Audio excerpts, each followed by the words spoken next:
तुम्ही या चॅनलवर नवीन असाल तर सबस्क्राइब करा, तसेच लाईक आणि शेअर नक्की करा.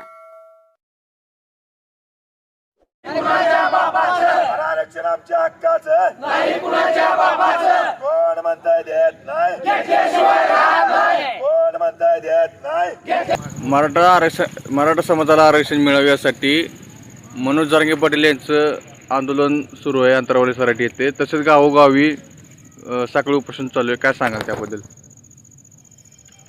मनोज जरांगे पाटील यांनी केलेल्या आवाहनानुसार संपूर्ण महाराष्ट्रभर प्रत्येक जिल्ह्यामध्ये गावामध्ये साखळी उपोषणाला सुरुवात झालेली आहे. त्याच त्यांच्या सूचनेनुसार आम्ही टाकळी सिकंदर आणि टाकळी सिकंदर परिसरातील इतर गावांमध्ये साखळी उपोषणाची सुरुवात केलेली आहे. आजच एका मराठा तरुणाने आत्महत्या केली आरक्षण मिळवण्यासाठी आपल्या परिसरातील गावात. हो, तारापूरचा विलास क्षीरसागरनं काल मराठा आरक्षणाला पाठिंबा देण्यासाठी त्याची जीवनयात्रा संपवली. अतिशय दुर्दैवी घटना आहे. आजच आम्ही त्याला भावपूर्ण श्रद्धांजली वाहिली. अशा घटना व्हायला नको आहेत. मराठा आंदोलनासाठी अशी टोकाची भूमिका घेणं अत्यंत चुकीचं आहे. अशा प्रकारची कुणीही भूमिका घेऊ नये असं आम्ही आवाहन करतो. आमदार खासदारांच्या गाड्या अडवल्या जातात, घरं जाळली जातात, हिंसक कुठं तर वळण लागलं असं वाटतंय का तुम्हाला आंदोलनाला? या आंदोलनाला या 2 दिवसात उग्र वळण घेतलेलं दिसतंय. पण जेवढा निर्णयाला उशीर होईल तेवढं आंदोलन चिघळेल अशी परिस्थिती दिसते. सरकारनं लवकरात लवकर निर्णय घ्यावा म्हणजे आंदोलन चिघळणार नाही. कारण हा 4 वर्षापूर्वी 10-10 लाखांचे मोर्चे निघाले होते. त्यावेळेपासून हा मुद्दा भिजत गुंगडं पडलेला आहे. हा मुद्दा कायद्याच्या कचाट्यात अडकला आहे. याला सर्वोच्च न्यायालयानं संसदेमध्ये कायदा करण्यासाठी सूचना केलेली आहे. आणि या परिस्थितीमध्ये आज मनोज जरांगे पाटलांनी जो मुद्दा लावून धरला आहे तो एकमेव मार्ग असू शकतो.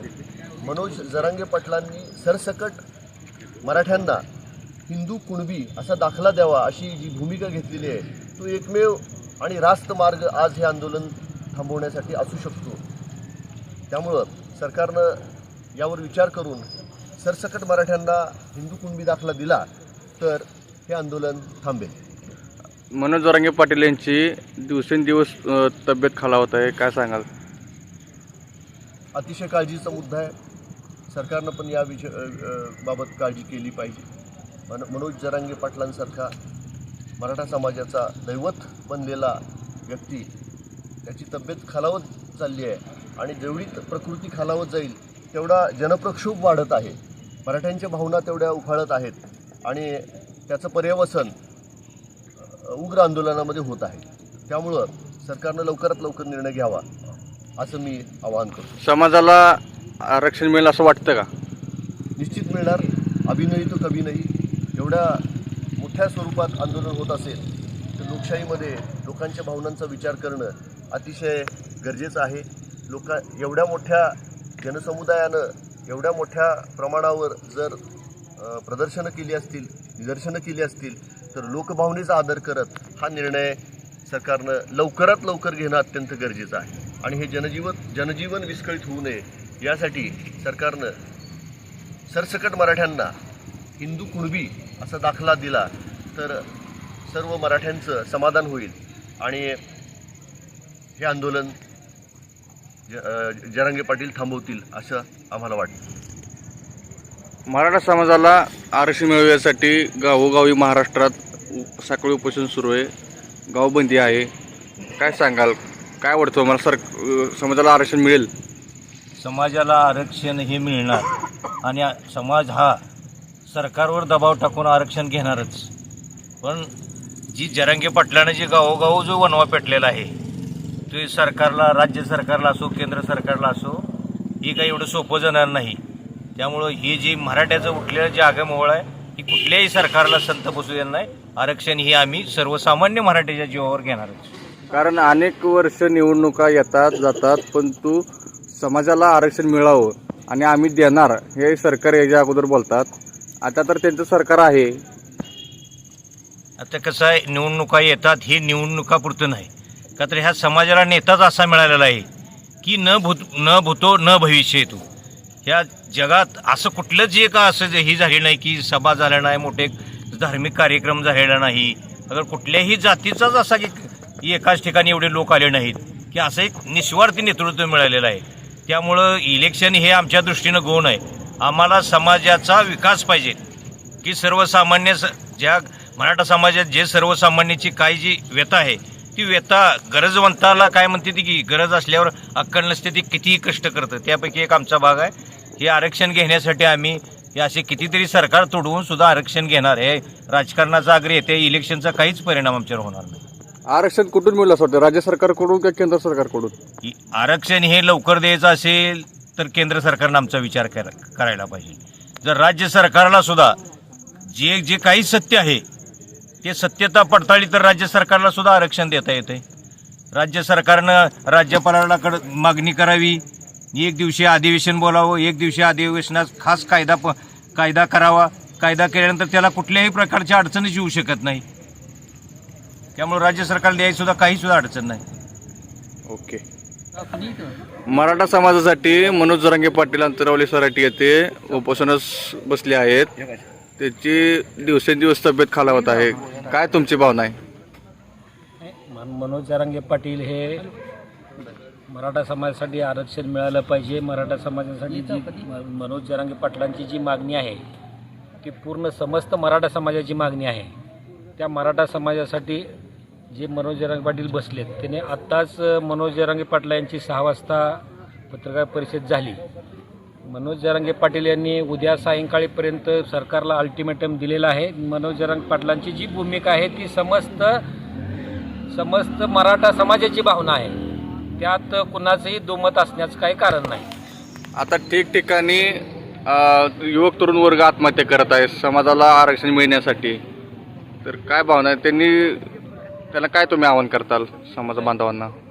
मनोज जरांगे पाटलांनी तोच मुद्दा मगाशी उपस्थित केला की उद्या संध्याकाळपर्यंत अल्टिमेटम दिले. त्यात त्यांनी 3 मागण्या प्रामुख्याने मनोज जरांगे पाटील यांनी पूर्ण मराठा समाजाला आवाहन केलं आहे की उद्या संध्याकाळपासून गावबंदी तर आपण केलेली आहे. पूर्ण पुढाऱ्यांना, प्रत्येक समाजातील, प्रत्येक पक्षातील प्रत्येक पुढाऱ्यांना गावबंदी केलेली आहे. त्याचबरोबर दुसरा मुद्दा त्यांनी असा म्हटला की कुणी आत्महत्या करू नये किंवा ह्या आपलं जे शांततेनं आंदोलन चालू आहे त्या शांततेने चाललेल्या आंदोलनाला हिंसक वळण न देता एक रितसर आंदोलन आपलं झालं पाहिजे, जेणेकरून एक आत्तापर्यंत जे पाठीमागील 2-3 वर्षापूर्वी 58 मोर्चे आपल्या महाराष्ट्र राज्यात झाले ते अगदी शांततेच्या मार्गाने झाले. त्याच शांततेच्या मार्गाने आपली मागणी शासनापर्यंत पोचली आहे. शासन त्याच तरह चांगल्या पद्धतीनं शासन याच्यावर तोडगा काढण्याचा प्रयत्न करीत आहे. आणि उद्या संध्याकाळपर्यंत आपण मनोज जरांगे पाटलांच्या आव्हानाला प्रतिसाद देऊन आपण कुठल्याही समाज बांधवांनी हिंसक वळण न करता किंवा कुठले टोकाचं पाऊल न घेता आपण शांततेच्या मार्गाने आपण हे आंदोलन पुढं चालवूया. आणि आम्हाला सर्वांना आत्मविश्वास आहे की 2 दिवसात नक्कीच आपल्याला आरक्षण मिळाल्याशिवाय राहणार नाही. कारण आजच तारापूर येथे एका युवकाने आत्महत्या केली आरक्षण मिळण्यासाठी. नाही, हिंसक वळण अथवा अत्यंत टोकाचं पाऊल घेणं हे चुकीचं आहे. आपली मागणी ही रास्त मागणी आहे. वर्षानुवर्षे आज 40-50 वर्षापासून जी समाजाचा भिजत पडलेला प्रश्न आहे तो 1-2 दिवसात तर मार्गी लागणार नाही आहे. त्यासाठी आपण त्यांनी शासनाने मागितलेल्या 40 दिवसाचा अल्टिमेटम संपलेला आहे. त्यामुळेच आपण परत एकदा मनोज जरांगे पाटलाच्या आव्हानानुसार पूर्ण महाराष्ट्रातील समाज हा एकवटलेला असून वर्षानुवर्षाची मागणी नक्कीच आपल्याला या मनोज जरांगे पाटलाच्या या आंदोलनानंतर नक्कीच समाजाला पदरात नक्कीच पडण्याची एक आशा निर्माण झालेली आहे.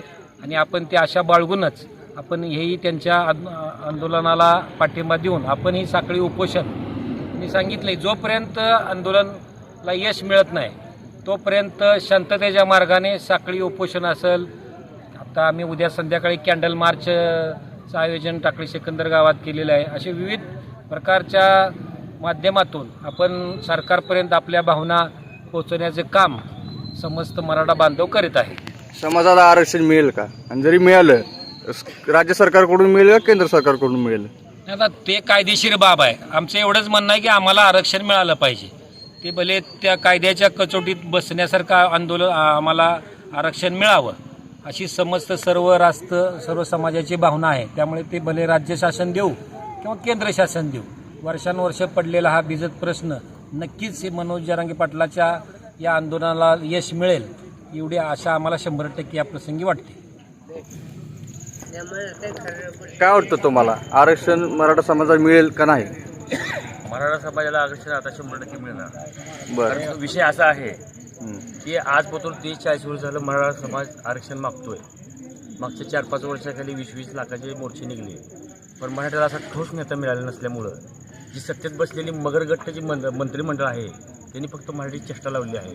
पण जरांगे पाटलाच्या नेतृत्वानं मराठ्याला एक असं नेतृत्व मिळाले की आरक्षण काय असतं ही मराठ्याला आजपासून खरंच कळलं होतं. की जरांगे पाटलानं मंत्रिमंडळाला, कायदेतज्ञाला आणि मराठा समाजाला दाखवून दिलं की आरक्षण कसं मिळतं आणि काय आहे ते. त्याच्यामुळं आता जरांगे पाटला पाठीमागं अख्खा महाराष्ट्रातला सगळा मराठा समाज हा पेटून उठलेला आहे आणि हा सरकारच्या छाताडावर बसून आरक्षण घेतल्याशिवाय सोडणार नाही. ही काळ्या दगडावरची पांढरी रेघ आहे. कारण विषय असा आहे की आजपासून जेवढे मोर्चे झाले, जेवढे मराठीचे नेते आहेत किंवा सर्वसामान्य कार्यकर्ता आहे मराठ्याचा, त्यांनी एकानं असं म्हणलं नाही की आम्हाला आरक्षण देताना इतर कुठल्या समाजाच्या ताटातलं आम्हाला द्या अशी मागणीच नाही. काय मागणी आहे सगळ्यांची तुम्ही कधी बघा की सगळ्यांचं राखून आम्हाला आरक्षण द्या, कुणाच्या ताटाला डिस्काउंट घ्यायचं नाही. आता ही परवा ते अजित पवारांनी स्टेटमेंट केलं की दुसऱ्या ताटातलं बाबा तुला कसं द्यायचं, ताटातलं मागेलच नाही ना. ज्या टायमाला मंडळ आयोग झाला व्ही.पी. सिंगच्या सरकारमध्ये त्या टायमाला 400 जाती ओबीसीमध्ये घेतल्या किंवा त्यापेक्षा कमी असतील व जास्त जास्त असतील. जरांगे पाटलानं सरकारला हा प्रश्न विचारला आहे की ह्या जाती त्या ओबीसीमध्ये घेत असताना कुठल्या आधारे तुम्ही घेतल्या, ह्याचं उत्तर सरकारकडं नाही, कुठल्या मीडियाच्या संपादकाकडं नाही, कोणाकडं नाही. म्हणून आरक्षण ही 100% मिळणार और ठाम आहे आम्ही. मराठा समाजाला आरक्षण मिळावं यासाठी गावोगावी साखळी उपोषण सुरू आहे. काय सांगा, आपल्याही गावात चालू आहे? मी खरं पाहिलं तर मी प्रथमतः ह्या मनोज जरांगे पाटलाचं अभिनंदन करतो. कारण ह्या आरक्षणाच्या बाबतीतला आम्ही 30-35 वर्ष आम्ही साक्षीदार आहे. कारण अनेक मोर्चे ह्या महाराष्ट्रामध्ये निघाले, परंतु त्या मोर्चाला किंवा त्या संघाला एक राजकीय स्वरूप होतं. असा एक छावा ह्या मराठा महासंघाला मिळाला आहे की मनोज जरांगे पाटील ह्याला कुठलीही राजकीय पार्श्वभूमी नाही किंवा राजकीय पाठिंबा नाही, हा फक्त समाजासाठी लढतोय. आणि आम्ही देवाकडे एवढे प्रार्थना पहिल्यांदा करतो की ह्या संघर्ष योद्ध्याला भरपूर आयुष्य मिळावं आणि समाजाची सेवा करण्यासाठी त्यांना ताकद मिळावी ही आईचरणी पहिल्यांदा प्रार्थना करतो. वास्तविक पाहता ह्या महाराष्ट्रामध्ये मराठा समाज जर काय धनदनगा असेल, परंतु राहिल्याला 40-50% हा सर्वसामान्य माणूस गरीब आहे, त्यांना आरक्षण तर भेटलंच पाहिजे. परंतु वास्तविक पाहता ह्या सरकारचा खरं नालायकपणा आहे. कारण ह्या योद्ध्यानं तुम्हाला 30 दिवसाऐवजी 40 दिवसाची तुम्हाला मुदत दिली, तुम्ही 40 दिवसात ह्या सरकारनं काय केलं? कारण वास्तविक पाहता तुम्ही एका दिवसामध्ये जर ह्या राज्यातली राज्यपाल राजवटी एका रात्री जर हटवत असेल, तर मराठा समाजाला आरक्षण देण्यासाठी तुम्ही एका दिवसाचं किंवा 40 दिवसात एक खास अधिवेशन बोलवून त्याचा तुम्ही एक निर्णय ठराव करून ह्या मराठा समाजाला आरक्षण द्यायला पाहिजे आणि दिलं पाहिजे. आम्ही ह्या मताचा. आरक्षण नाही मिळालं तर आगामी निवडणुकीत याचा काय परिणाम होईल का? आरक्षण नाही मिळालं तर आगामी निवडणुकीचा निश्चित परिणाम होईल. परंतु आज राजकारणावर न बोलण्यापेक्षा या गोरगरीब मराठा समाजाला आरक्षण कशा पद्धतीने मिळलं पाहिजे हे खरं सरकारला माहिती असते. कारण ज्या जरांगे पाटलाने आरक्षण मागितलं आहे, पण मागणं ही प्रत्येकाचा अधिकार आहे आणि मागितलं पाहिजे. कारण मागितल्याशिवाय कुठली गोष्ट मिळत नाही.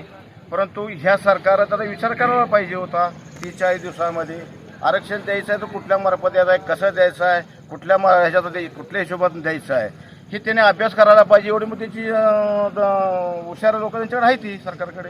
कारण प्रत्येक निवडणुकीच्या तोंडावर आरक्षणाचाच मुद्दा ऐरणीवर येतो आणि तो तुम्हाला दिल्याशिवाय आम्ही गप्प बसणार नाही असं सत्तेत यायच्या अगोदर म्हणतात.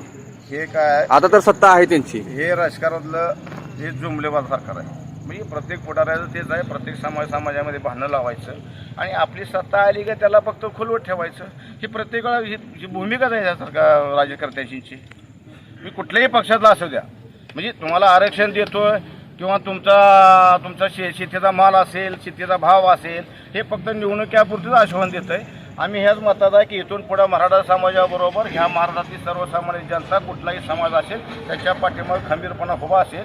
अजून एक तुम्हाला मुद्दा सांगतो, आज जो ह्या जरांगे पाटलांनी ह्या महाराष्ट्रामध्ये जो एक वणवा पेटवला आहे, कारण हा एक रेकॉर्ड ब्रेक वणवा आहे, हा इतिहासामध्ये जी नोंद घेतली आहे. मूळ मुद्दा असा की ह्या मराठा समाजाला त्यांची जी मागणी आहे आरक्षणाची, त्या आरक्षणाला विरोध कोणाचा आहे? कुठल्या जातीचा विरोध आहे? कुठल्या माळी समाजाचा विरोध आहे? कुठल्या धनगर समाजाचा विरोध आहे? कुठल्या मागासवर्गीयाचा आहे? कुठल्या आदिवासीचा आहे? मग आलंय कुठं हे आरक्षण? कारण या राज्यकर्त्याला फक्त तुमचा वापर करून द्यायचा आहे आणि तुम्हाला आरक्षण द्यायचं नाही. का द्यायचं नाही? तर ह्याच्या पाठीमागे एक अदृश्य शक्ती आहे. कारण जर ह्या मराठा समाजाला जर तुम्ही आरक्षण दिलं तर ह्या मराठा समाजाची मुलं हुशार होतील, त्यांना नोकर लागतील, ती शेतीमध्ये त्यांचा भाव शेतीला माल दिला तर ते चांगलं भाव शेती चांगली करतील. परंतु ह्यांना ज्यावेळी यांच्या निवडणूक येतात, कारण तो झेंडा घ्यायला यांच्याकडे कार्यकर्ते नसतात, ते मराठा समाजाचे कार्यकर्ते असतात, जाळपोळ करायचे, भांडणं लावायचे, त्यावेळी हे कार्यकर्ते असतात. जर ह्यांना आरक्षण दिलं ही मुलं हुशार होतील, ह्यांना संविधानाची भाषा कळेल. जे डॉक्टर बाबासाहेब आंबेडकरांची संविधान लिहिलं आहे ते जर संविधान ह्या लोकांना कळालं तर ही आपल्याला ही कार्यकर्ते आहे, तरुण पिढी ही आपल्याला वापरता येणार नाही. त्यामुळे ह्याला आरक्षण द्यायचं.